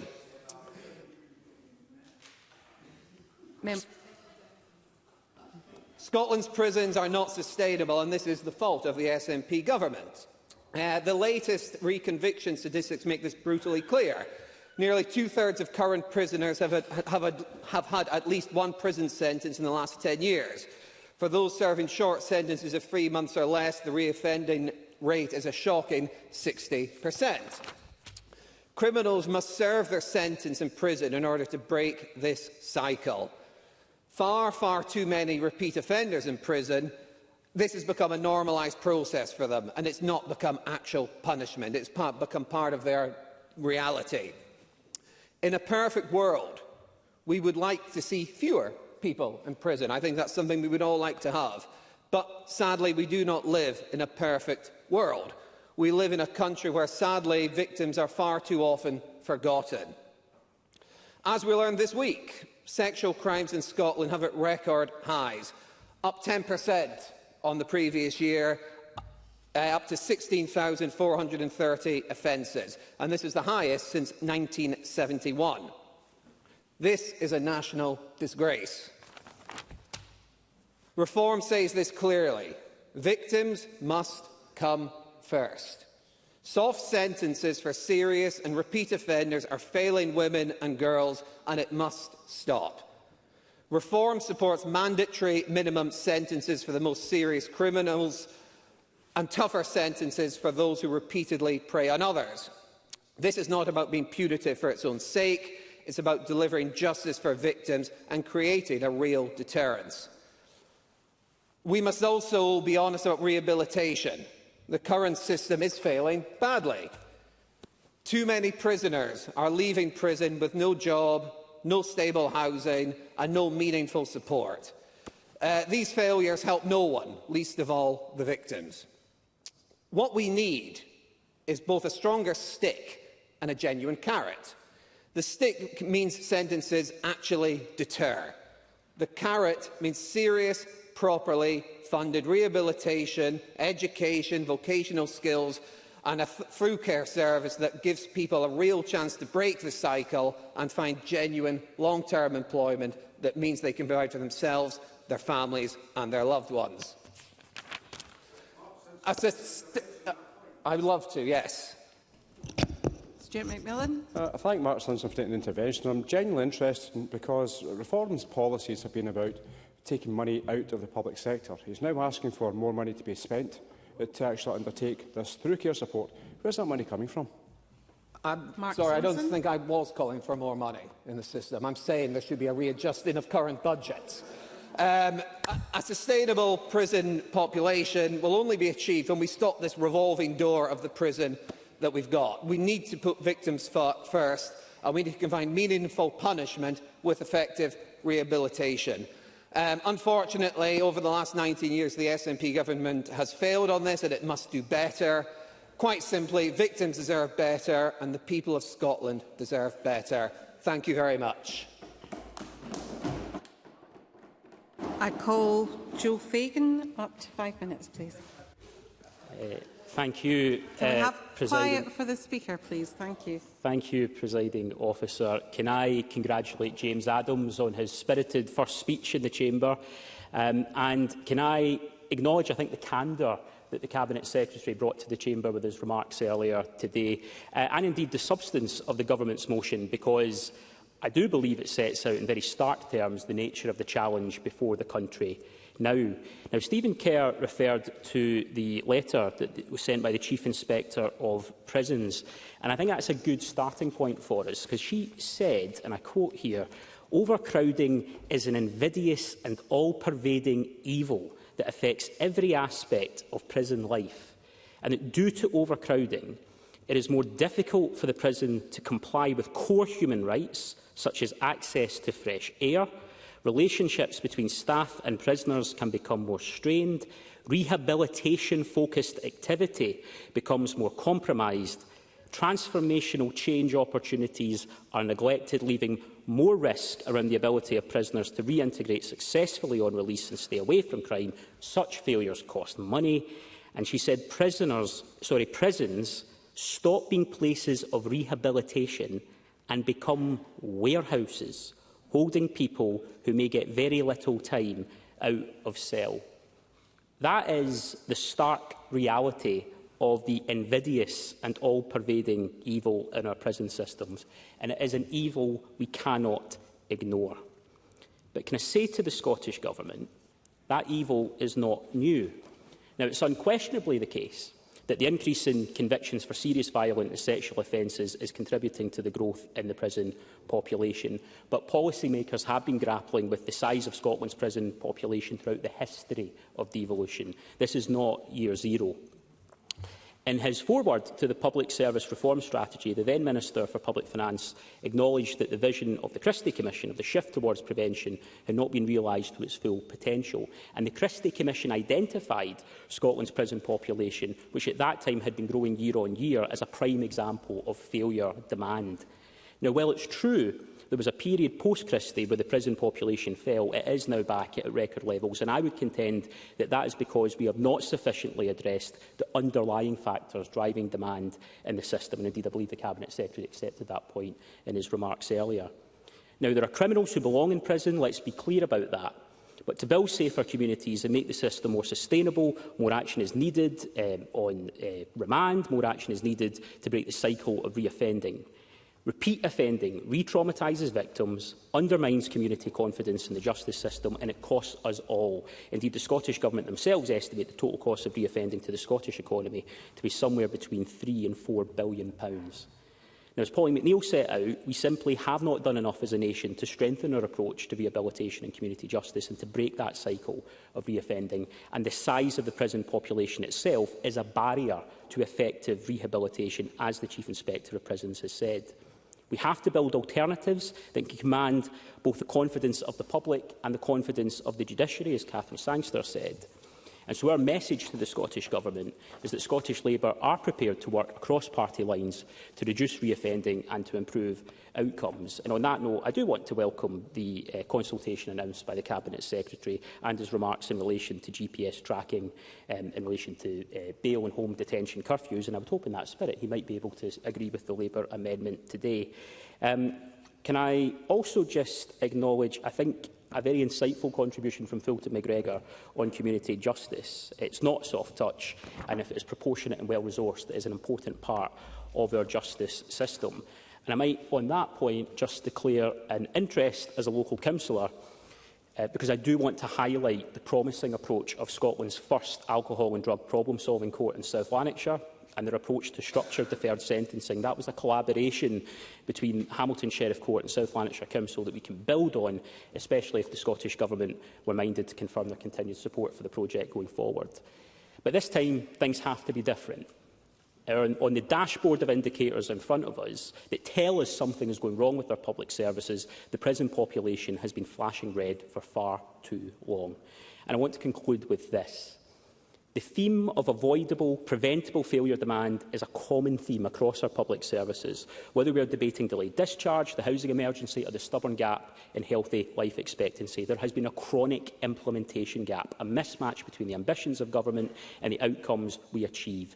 And that's not just my view, it's the view of Audit Scotland. The government signals progressive intent, secures a mandate for progressive change, but fails to deliver the progressive outcomes that can transform this country. That is what has to change, and that is why this Parliament has to be different from the last. Call Cabinet Secretary Neil Gray. Presiding Officer, the sustained level of overcrowding in our prisons is posing an unacceptable level of risk and impacts on the ability to deliver rehabilitative work. And I very much welcome the speech there from Joe Fagan. Our population today is at 8,459 against a design capacity of 7,800. That speaks to the challenge that we are facing. It increases the risk of reoffending, creates a vicious circle with impact felt across the criminal justice system as a whole. And I again thank the dedicated frontline staff for their hard work. I hope that is the level of humility that Stephen Kerr has been looking for from me. I am saying that there is a challenge. I am pointing to the challenge and also seeking to point out the steps that I want to take to address it. I outlined the range of action the Government has taken with partners already, and I can assure Parliament that I will continue engaging with justice partners, with colleagues in this chamber on a regular basis to progress any action that can help to alleviate the pressure faced by the system. I was really pleased with the debate today, Presiding Officer, pleasantly surprised, I may say. I think there has been a recognition on the scale of the challenge that we face, and I'm keen that we do learn lessons from countries who have had successes in reducing their prison population. I don't ask can we spend millions on exporting prisoners from Scotland to Estonia. I ask, how did Estonia achieve their two-thirds reduction in their prison population over the last 20 years? And what steps did they take to achieve 50% capacity in their new jails? I have listened carefully to the contributions this afternoon. As I say, I found it incredibly constructive. I think Kate Campbell summed it up incredibly well when she said, we are looking for the same thing. Fewer crimes, fewer victims, fewer in prison, less crowded prisons and less money spent on incarceration. So I think there was a significant reflection on the problem and a refreshing willingness to engage in the proposals that I have set out. So I'll turn to some more of the contributions now. Polly McNeill, at the opening, again, I very much appreciated her clarity on the challenges that we face. She raised a point there around the public perception around transparency of sentences. I understand that. It's part of what we need to consult on. She will be aware that England and Wales are moving to a position where there is a third custody, a third monitoring and a third at liberty.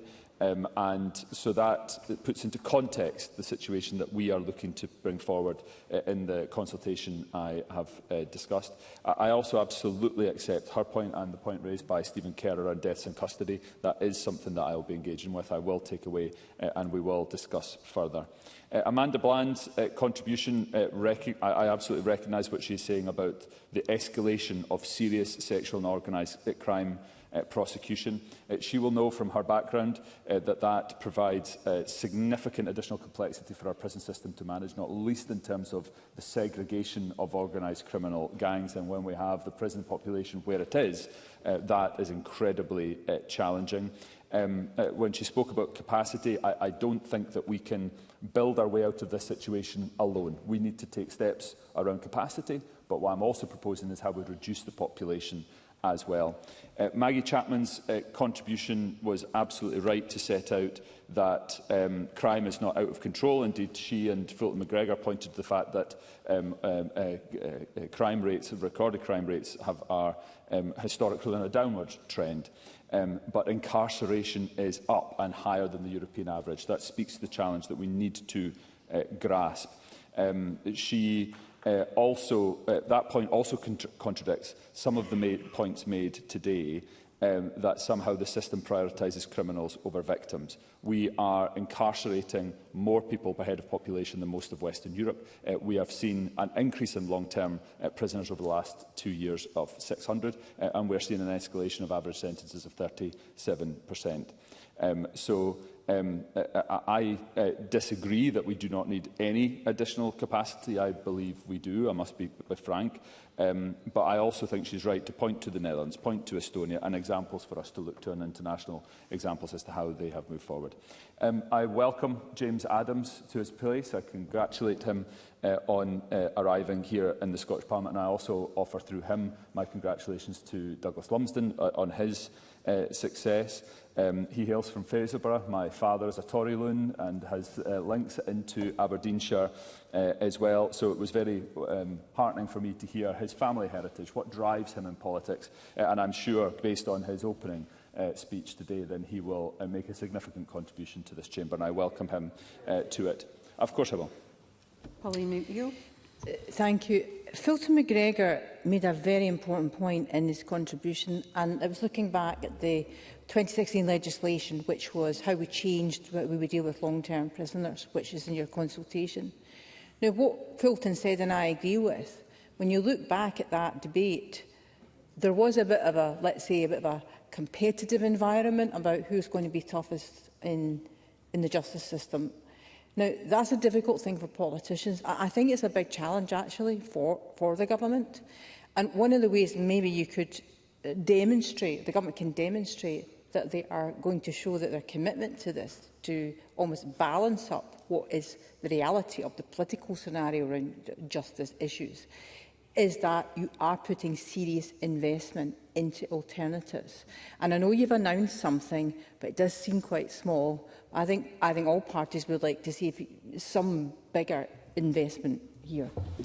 I hear that, and I understand it. I heard very clearly the point that was made by my friend and colleague Fulton McGregor around the investment, the comparative investment between community justice and custodial sentences. I understand that. We have increased the budget for community justice, £170 million a year, and it is going to be almost an inevitability that if we are expanding the usage of community justice, then we're going to need to fund the support that goes alongside that. That needs to be iterative, it needs to be considered, and I believe that if we are successful in the approach that I am setting out, moving to a more preventative approach, then it will become what she is looking for.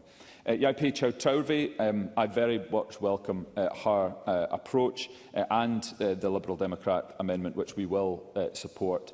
I absolutely want to move to a more preventative approach, and on that I've set out in my response to Pauline McNeill where we want to go, and for it to be more proactive rather than reactive. Alan Smith was very kind in his contribution. I thought also very complimentary and very thoughtful from the new chair of the Criminal Justice Committee, and I welcome him to that place and congratulate him on his election. He also remarked about recorded crime, down from 1991, and much of the increase in the recording of sexual and violent crime. There was an exchange between him and Stephen Kerr on this. Is a significant shift in prosecution, and that is a legacy of the previous Lord Advocate and previous Justice Secretaries, generating an increased confidence in reporting, which I think is absolutely fundamental. I think Carol Mochan's intervention on Alan Smith was also very important around women within custody. I was able to see that clearly in my visit to HMP Stirling that the previous Cabinet Secretary invited me to do as Health Secretary previously, where we can see very clearly that many of the women within the justice system are victims themselves. So we have got a big job of work to do in that space as well. Alan Smith also made good points around older people in jail and moving upstream into prevention. Catherine Sangster recognised the perception point that she is making around sentences fitting the crime. However, However, I would point again to the increase in the long-term prisoner cohort, up by 600 in the last 2 years, and the increase in average sentences by 37%. David Langdon, similarly, very thoughtful in his contribution, put into context the scale of our incarceration, also referenced where the genesis of what I'm setting out today comes from. It comes from the Independent Sentencing and Penal Policy Commission, which has on its membership a range of independent, expert professionals. Martin Evans, former Chair of the Scottish Police Authority, Catherine Dyer, Chair of Community Justice Scotland, Cathy Jameson, well known in this parish, Sheriff David Mackey, Dr Hannah Graham, the Senior Lecturer in Criminology at the University of Stirling, and Lindsay Smith, the Joint Chair of the Social Work Scotland Justice Standing Committee. I commend them for their work, and I thank David Linden for raising the fact that the work that has come through is what is the genesis of what I am presenting today. So we need for the whole of government, the whole of the public sector and community voluntary sector to move towards prevention. In my former life as Health Secretary, I pointed to 80% of the drivers of poor health being outside of the control of the health service. I don't have a similar statistic to quote in the justice system. However, it will be very similar. My portfolio, victims across society, will be the greatest beneficiary if we can move to a more preventative system. And that is exactly what I'm seeking to corral with colleagues in government. And that is absolutely the focus of this government. Michelle Campbell referenced the £169 million invested in community justice. Her own experience working in the health service and the drivers of mental illness and the linkage between mental illness and the justice system. Also the impact that we wish to see from the promise. And she is also right to emphasise that prison must be there to deal with the most serious and dangerous offenders. And Philip McGregor, he's got significant professional experience, as well as experience through the Criminal Justice Committee. And his speech was informed by that and commented on the investment in community versus custodial sentences, which I readily understand, and I will no doubt engage on Mr McGregor on that. Mr Simpson suggested in his contribution that somehow this government has been soft on crime. I cannot, on the basis of what I've set out, understand on what planet that derives from, because we've got the highest levels of custody per head in Western Europe, an increase in long-term sentence population of 600 in the last 2 years, the equivalent in the size of Kilmarnock Prison, a 37% increase in average sentences in the last decade, and one of the greatest drivers of the increase in the prison population has been the increased population of sexual and violent crime. I make no apology for that. I am pleased to see serious sentences for serious crimes, but it is simply not credible in the face of those facts to suggest that our justice system is anything other than robust in dealing with serious criminality. To conclude, Presiding Officer, I'm determined to deliver a sustainable approach to the management of Scotland's prison population, an approach that has a prison estate that is safe and fit for purpose, with prevention at its heart and a clear focus on reducing offending and re-offending behaviour. This is how we serve justice and create a safer community. So I therefore ask Parliament to support us in consulting to bring about that change, to deliver a sustainable prison population, safer communities and a strong justice system. Thank you, Cabinet Secretary. That concludes the debate on achieving a sustainable prison population, and we move to the next item of business. I'll give a few moments for the front benches to swap over.